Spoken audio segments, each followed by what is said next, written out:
Eknath शिंदेना lottery नाही, मटका लागला होता. मटक्याचा आकडा काढणारे दिल्लीमध्ये बसले. गणेश नाईकांच्या विधानावर संजय राऊतांची खोचक प्रतिक्रिया. अजित पवार यांचं आधी माझ्यावर लक्ष असायचं, पण आता ते गावकीचा विचार करतात. भावकीला विसरले.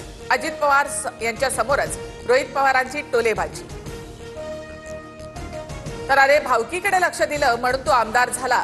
जयंत राव त्याला विचारा किती मतं पडली. अजित पवारांनी रोहित पवारांना सुनावलं. तर 1200 मतांनी आलोय, पण सरकारला 5 वर्ष सोडणार नाही. रोहित पवारांचं दादांना उत्तर.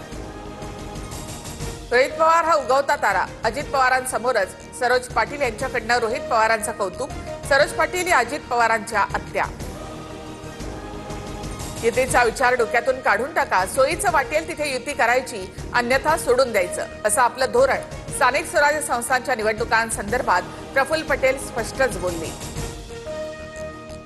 उद्या दुपारी 3 वाजता केंद्रीय निवडणूक आयोगाची पत्रकार परिषद. राहुल गांधींचा आरोप आणि बिहारमधल्या मतदार यादीवर स्पष्टीकरण देण्याची शक्यता.